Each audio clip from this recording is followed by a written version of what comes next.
नमस्कार मंडळी. तर आज आपण बनवणार आहोत झणझणीत आणि चमचमीत माशांची करी, माशांची भाजी. ही रेसिपी बघूनच तोंडाला पाणी सुटलंय ना?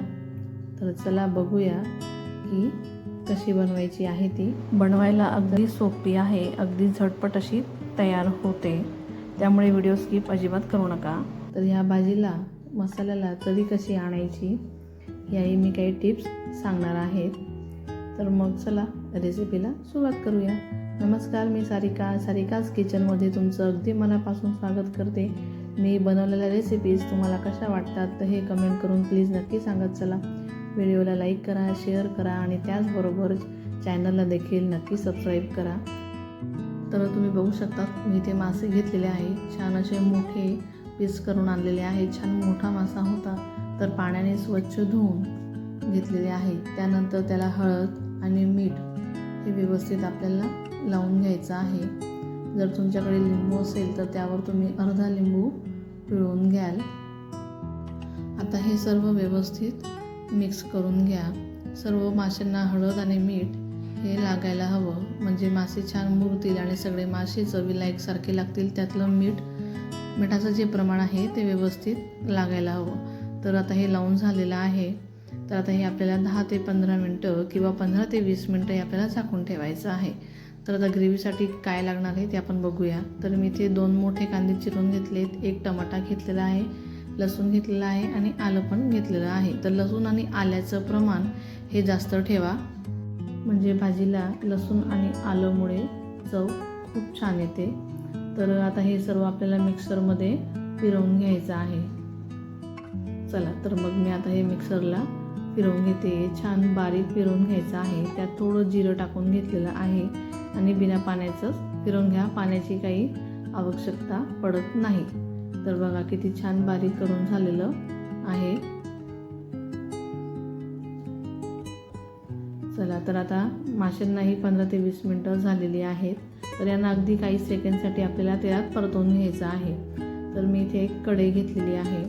त्या कढईत मी आता इथे 2 चमचे तेल टाकून घेतलेलं आहे. तेल छान गरम झालं की त्यात आपल्याला हे सर्व मासे टाकून घ्यायचे आहेत.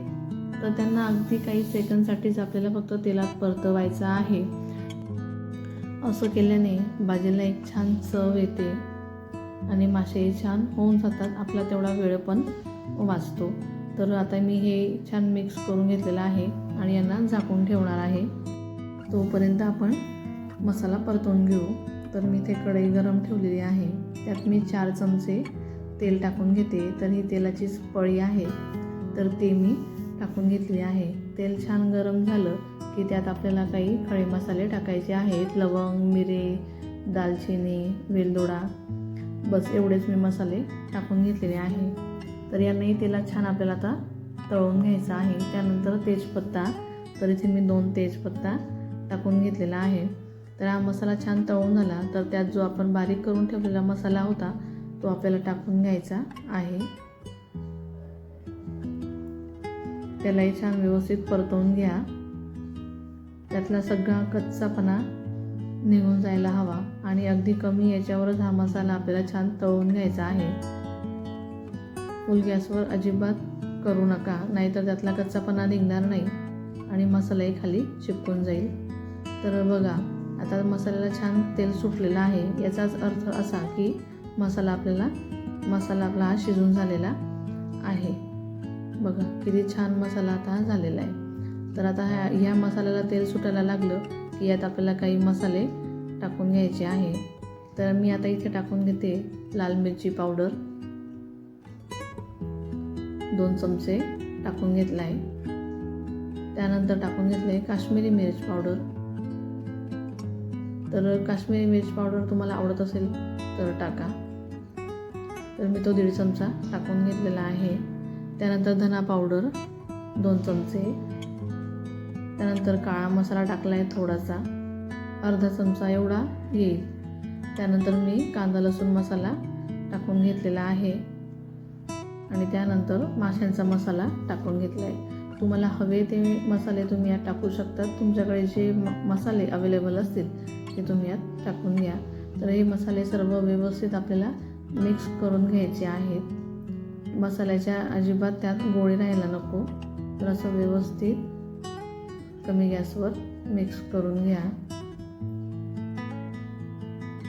तर भाजीला तरी कशी आणावी हे पण मी तुम्हाला सांगते, कारण काही वेळेला कितीही तेल टाकलं तरी भाजीला तेल तरी येत नाही. कारण मसाले टाकल्यानंतर पाणी टाकायची पण खूप घाई करतात आणि मग ती तरी काही येत नाही. म्हणून अगदी थोडं थोडं पाणी टाकायचं आणि या स्टेपला आपल्याला गॅस फुल ठेवायचा आहे. तर तुम्हाला दाखवते की त्याने खरंच मसाल्याला तेल सुटतं, छान तरी येते. तर अगदी थोडं थोडंच पाणी टाकायचं आहे.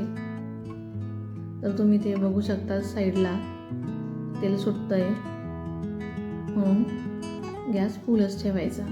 तर मी पुन्हा थोडं पाणी टाकते आणि गॅस फुल ठेवलेला आहे. जर तेल खूप उडत असेल फुल गॅसवर तर त्याला झाकून द्या काही सेकंडसाठी. तर बघा आता ह्या अशा पद्धतीने ते उडतं आहे. मग मी थोडा गॅस कमी केला आणि त्यावर मी आता झाकून देणार आहे, म्हणजे मसालाही छान शिजेल आणि तेलही छान सुटेल. तर तुम्ही बघू शकतात की मसाल्याला किती छान तेल सुटलेलं आहे.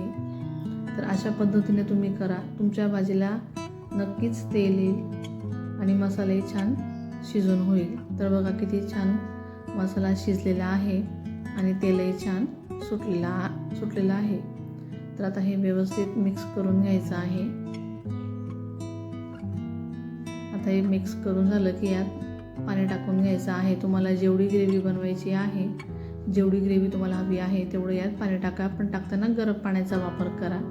तर मी इथे गरम पाणी करून ठेवलेलं होतं. तर मला जेवढी ग्रेव्ही बनवायची आहे तेवढी मी बनवून घेते. तर ही भाजी 3 ते 4 जण तर आरामात खाऊन घेतात. 4 जणांना ही भाजी व्यवस्थित पुरून जाते.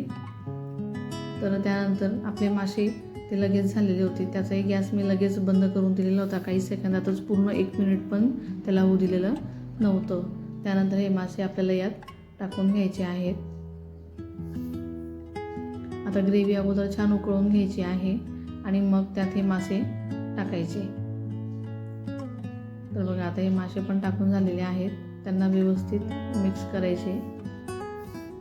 त्यानंतर इथे आपल्याला मीठ टाकून घ्यायचं आहे. तर चवीनुसार मीठ टाकून घ्या. पण मीठ टाकताना हे लक्षात ठेवा की आपण ऑलरेडी माशांना हळद मीठ लावलं होतं, त्यावेळेला मीठ टाकलेलं होतं. त्यामुळे टेस्ट करून घ्या आणि मगच मिठाचा वापर करा, नाहीतर खारं व्हायचं. त्यानंतर टाकून घ्यायची आहे कसुरी मेथी. आता याला एक छान अशी उकळी येऊ द्यायची आहे. भाजीला अजून छान तर्री येईल. बघा मस्त अशी झणझणीत मसालेदार माशांची भाजी तयार झालेली आहे. तर बघा किती छान तरी आलेली आहे आणि ग्रेव्ही पण छान घट्टसर दाट अशी तयार झालेली आहे. तर ही भाजी 4 ते 5 जणही खाऊ शकतात. पण 4 जण सफिशियंट आहेत. 4 जणांना आरामात भाजी पुरते. तर आता भाजी झालेली आहे तयार. त्यावर छान अशी कोथिंबीर टाकून घ्यायची आहे. तर तुम्ही पण अशा पद्धतीने माशांची भाजी नक्की बनवून बघा. नक्कीच तुम्हाला आणि घरातल्यांना देखील नक्कीच आवडेल. तर तुम्हाला ही रेसिपी कशी वाटली हे कमेंट करून नक्की सांगा. व्हिडिओला लाईक करा, शेअर करा आणि चॅनलला नक्की सबस्क्राईब करा. भेटूया अशा पुढच्याच नवनवीन रेसिपी सोबत. तोपर्यंत धन्यवाद.